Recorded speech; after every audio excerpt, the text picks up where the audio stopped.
차 한잔 하듯 편안하게 내 이야기를 들어보게. 오늘은 최근 여러 경제지 보도로 드러난 2026 정부 세제 개편안의 5가지 맹점과 그 뒤에 숨겨진 진짜 기회에 대해 알려주겠네. 이번 개편안 겉으로는 집값을 잡겠다고 하지. 하지만 속을 들여다보면 실거주자도 세입자도 다 발이 묶이는 기이한 구조라네. 오늘 이 영상을 끝까지 본다면 혼란스러운 시장에서 내 자산을 어디로 옮겨야 하는지 그 명확한 길을 찾게 될 거라네. 신문을 먼저 자세히 짚어봄세. 재정경제부가 발표한 2026년 세제 개편안은 부동산 시장의 셈법을 뿌리째 흔들고 있네. 핵심 맹점 5가지를 딱 짚어줌세. 첫째, 비거주 1주택자에 대한 무서운 실거주 압박일세. 같은 1주택이라도 내가 안 살면 세금 폭탄을 맞네. 이게 왜 그런지 원리부터 알려주겠네. 정부가 손댄 건 2가지일세. 하나는 기본공제, 하나는 보유거주공제. 기본공제란 종부세를 매길 때 일단 깎아주고 시작하는 금액일세. 실거주 1주택자는 이 기본공제를 12억 원에서 14억 원으로 올려줬어. 반면 비거주 1주택자는 12억 원에서 오히려 9억 원으로 깎아버렸네. 시작선부터 5억 원 차이가 벌어지는 셈이지. 두 번째는 보유거주 공제일세. 지금까진 집을 오래 갖고만 있어도 안 살아도 세액을 깎아줬어. 그런데 이제는 얼마나 오래 살았느냐만 인정해주고 그냥 갖고만 있던 기간은 인정 폭이 확 줄어드네. 이 2가지가 겹치면 숫자가 어떻게 벌어지는지 보게. 20억짜리 집 60세 어르신이 10년 보유했다고 해보세. 실거주하면 종부세가 오히려 16만 8천 원 줄어드는데 안 살면 124만 5천 원이 늘어나네. 같은 집인데 세금이 정반대로 움직이는 걸세. 30억짜리로 가면 격차가 더 커지네. 거주하면 보유세가 약 558만 원, 안 살면 907만 원으로 뛰어버리지. 50억짜리는 1879만 원, 안 살면 2871만 원 격차가 거의 1000만 원 가까이 벌어진다네. 마포에 있는 20억대 아파트로 예를 들면 더 실감이 날 걸세. 같은 조건으로 10년 실거주하면 종부세가 31만 원인데 보유만 하고 안 살면 217만 원, 무려 7배 차이가 나네. 정부가 하려는 말은 명확하네. 집은 사는 바의 것이 아니라 사는 라이브 곳이다. 그 원칙이 안 맞으면 다주택자처럼 취급하겠다는 거야. 둘째, 토지거래허 가제와의 충돌일세. 자, 그럼 세금 무서우니 얼른 팔면 되지 않겠나 싶겠지. 그런데 여기서 발이 묶이네. 토지거래허 가제란 서울 주요 지역에서 집을 살 때 구청 허가를 받아야 하고 그 조건으로 2년 실거주를 의무화하는 제도일세. 매수자가 실제로 들어가 살아야만 거래가 성사된다는 뜻이지. 문제는 지금 세입자가 들어앉아 있는 집일세. 집주인은 세금 때문에 빨리 팔고 싶은데 매수하려는 사람은 2년을 직접 살아야 하니 세입자를 내보내야 들어올 수 있네. 세입자 입장에서도 계약 기간이 남아 있으면 강제로 나갈 이유가 없지. 결국 팔고 싶어도 못 파는 매물이 쌓이고 시장은 더 얼어붙는 기이한 상황이 벌어지는 걸세. 세금은 매도를 재촉하는데 규제는 매도를 가로막는 것. 이게 바로 정책 간의 충돌일세. 셋째, 상생임대인 특례의 사후 변경일세. 상생임대인 제도, 원래 취지는 좋았네. 2017년에 도입돼서 집주인이 임대료를 전세 계약 대비 5% 이내로만 올리면 정부가 상을 주는 방식이었어. 원래 1주택자가 비과세나 장기보유 특별공제 혜택을 받으려면 그 집에 2년은 직접 살아야 하는데 상생임대인이 되면 이 2년 거주 요건을 아예 면제해줬네. 정부 말 믿고 임대료를 착하게 5%만 올렸던 집주인들이 많았지. 그런데 이번 개편으로 이 특례가 올해 말로 일몰되면서 정부는 혜택 받고 싶으면 정해진 기한 안에 팔아라로 방침을 바꿔버렸네. 구체적으로는 올해 안에 상생임대 계약이 끝난 집은 2027년 12월 말까지 팔아야 기존 혜택 2년 거주 요건 면제를 그대로 인정받네. 이 기한을 넘기면 어떻게 되는지 아나? 실제 사례로 10년 전 10억 원에 산 아파트를 지금 36억 원에 판다고 가정할 때 제때 팔면 양도세가 3억 6천만 원대인데 세입자 사정으로 매도 시점이 2029년까지 밀리면 양도세가 7억 8천만 원대로 2배 넘게 뛴 사례도 있었네. 정부 정책을 믿고 착하게 따랐던 집주인이 뒤통수를 맞는 구조, 이게 셋째 맹점일세. 넷째, 임대차 시장의 전세 종말과 월세 폭등일세. 이제 이 모든 압박이 세입자에게 어떻게 흘러가는지 보세. 집주인 입장에서 세금 폭탄을 피하는 가장 확실한 방법이 뭐겠나? 바로 그 집에 직접 들어가 사는 걸세. 그러니 지금까지 전세를 놓던 집주인들이 세입자와의 계약이 끝나는 대로 전세 매물을 거둬들이고 본인이 들어가 살기 시작하네. 전세로 나오던 집이 하나둘 사라지면 어떻게 되겠나? 남은 전세 물량은 씨가 마르고 전세가는 치솟거나 아예 매물 자체가 없어지네. 그럼 세입자는 선택지가 없어져. 결국 전세를 반전세나 월세로 돌리는 집주인이 늘어나고 늘어난 보유세 부담을 월세에 얹어서 받는 흐름이 만들어지는 걸세. 집주인의 세금 폭탄이 결국 세입자의 월세 고지서로 그대로 옮겨 붙는 구조. 정책의 최종 피해자는 가장 약한 세입자라는 게 이 넷째 맹점의 본질일세. 다섯째, 덜 똘똘한 한 채로의 풍선 효과일세. 마지막으로 이 모든 압박을 받는 자산가들이 어디로 이동하는지 보세. 앞서 봤듯 세 부담이 정말 무섭게 커지는 구간은 시가 40억 원을 넘어가는 초고가 주택부터일세. 30억 원 수준까지는 오히려 세금이 줄거나 큰 변화가 없는데 40억, 50억 원을 넘어서면 부담이 가파르게 튀어오르네. 그러니 자산가들 머릿속 계산이 이렇게 바뀌는 걸세. 강남 50억짜리 한 채 세금 감당이 안 되니 조금 급을 낮추자. 그렇게 시선이 옮겨가는 곳이 마포 용산 성동 이른바 한강벨트의 20억, 30억대 단지들일세. 가장 비싼 똘똘한 한 채 대신 세 부담은 덜하면서 입지는 여전히 좋은 덜 똘똘한 한 채를 택하는 흐름. 이게 바로 풍선 효과일세. 세금이 시장의 물길 자체를 바꿔놓는 셈이지. 자, 이렇게 다섯 가지를 뜯어보면 하나로 관통하는 원칙이 보이네. 정부는 몇 채를 가졌느냐가 아니라 그 집에 실제로 사느냐를 기준으로 세금의 물꼬를 틀었어. 이 원칙만 머릿속에 넣어두면 앞으로 세부 숫자가 국회에서 어떻게 바뀌든 자네는 흔들리지 않을 걸세. 차 한 잔 더 하며 이 부분도 더 깊이 들어가 봄세.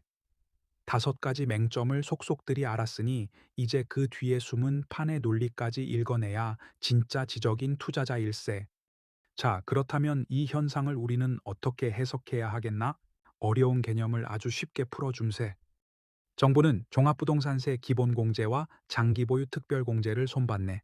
실거주 1주택자는 기본공제를 12억에서 14억으로 올려주고 비거주 1주택자는 12억에서 9억으로 깎아버렸어. 과거에는 보유만 해도 세금을 많이 깎아줬지만 이제는 실제로 거주했느냐에만 큰 혜택을 주겠다는 걸세. 이게 뭘 의미하는지 아나? 정부는 실거주 안 하는 1주택자를 다주택자 취급하기 시작했다는 뜻이네. 업계에서는 이걸 두고 핀셋 증세라고 부르네. 전 국민에게 세금을 다 올리는 게 아니라 딱 강남 3구와 한강벨트 대장주 단지 중 비거주 초고가 주택만 정밀 타격하는 방식이라는 걸세. 하지만 여기서 커다란 정책의 역설이 발생하네. 강남 초고가 주택에 세금을 때리면 매물이 쏟아져서 무주택자가 살 수 있을까? 천만의 말씀일세. 왜 그런지 하나씩 짚어보세. 정부는 다주택자들이 집을 팔 수 있도록 2027년부터 2028년까지 2년 동안 양도세 중과세율을 한시적으로 낮춰줬네. 1세대 2주택자 기준으로 원래 20%포인트 얹던 중과세를 2027년엔 5%포인트, 2028년엔 10%포인트만 얹도록 대폭 줄여준 걸세. 쉽게 말해 지금이 마지막 기회다. 이때 팔아라라고 정부가 등을 떠미는 셈이지. 그렇다면 매물이 늘어나긴 하겠지. 문제는 그 매물을 누가 사느냐일세. DSR이란 한 사람이 벌어들이는 소득 대비 갚아야 할 원리금이 얼마나 되는지 따져서 그 한도를 넘으면 아예 대출을 못 해주는 규제일세. 지금 이 DSR 규제가 꽉 막혀 있는데 50억짜리 아파트를 무주택 월급쟁이가 무슨 수로 대출받아 사겠나? 결국 다주택자가 던진 매물을 받아줄 수 있는 건 대출 없이도 현금을 쥔 자산가들 뿐이라네.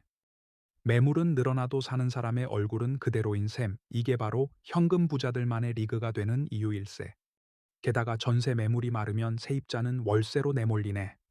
서울 곳곳에서 전세를 반전세나 월세로 돌리는 집주인이 늘면서 세제 개편 발표 이후 월세 호가가 뛰어도 계약이 되는 실정이라네. 결국 정책의 피해는 가장 약한 세입자가 짊어지는 구조일세. 정리하면 이렇다네. 세금 폭탄은 자산객에 떨어졌는데 정작 그 충격은 두 단계를 거쳐 아래로 흘러가네.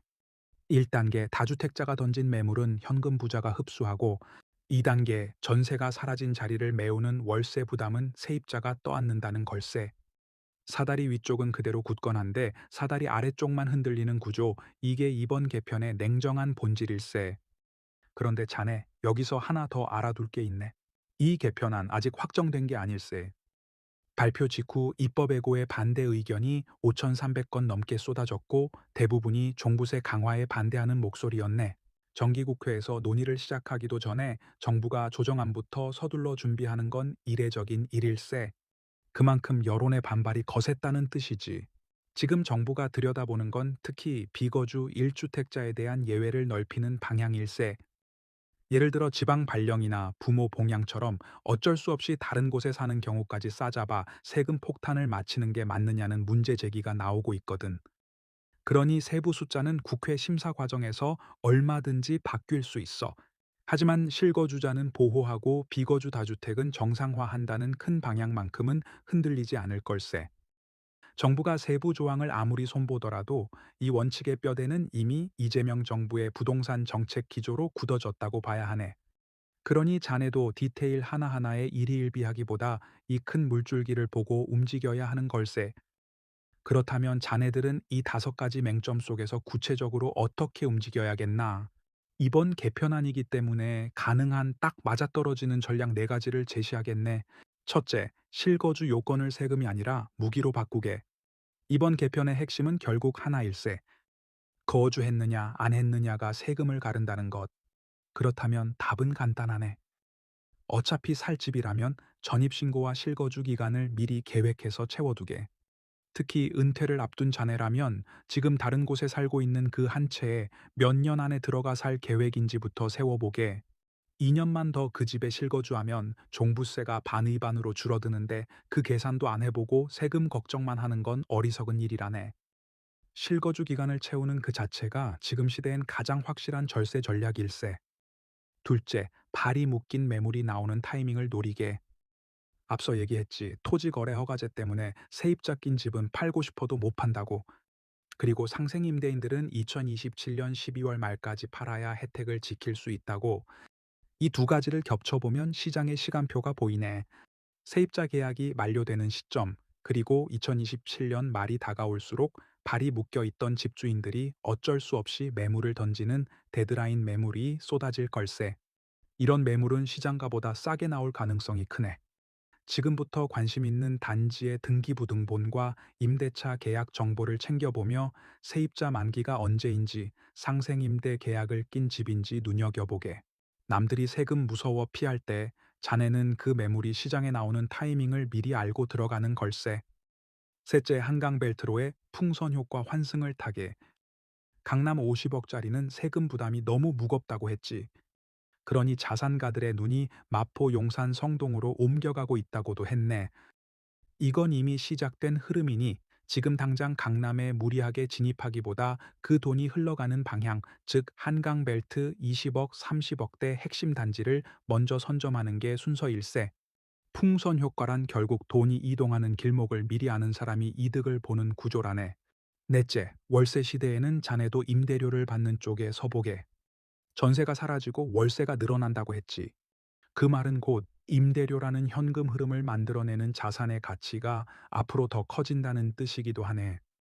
당장 실물 부동산을 하나 더 사기 어렵다면 리츠 아리아이티스처럼 소액으로 임대 수익을 나눠 받는 자산을 포트폴리오 한 켠에 담아보게.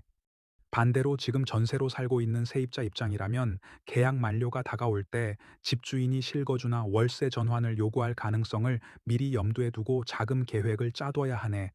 월세 시대엔 받는 쪽이든 내는 쪽이든 미리 준비한 사람만 손해를 덜 보는 법일세. 이렇게 부동산 안에서만 4가지 전략을 짰네. 여기에 더해 세금이 흔들 수 없는 자산, 달러 자산이나 비트코인 같은 곳에 자산 일부를 분산해두는 것도 여전히 유효한 원칙일세. 다만 오늘은 이 개편안이 만들어낸 기회의 타이밍에 집중해서 짚어봤네.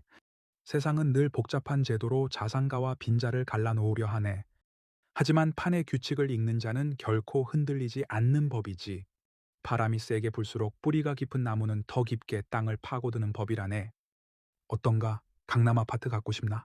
그럼 부동산, 비트코인, 미국 ETF 등 강남 할배와 공부하면서 같이 가세.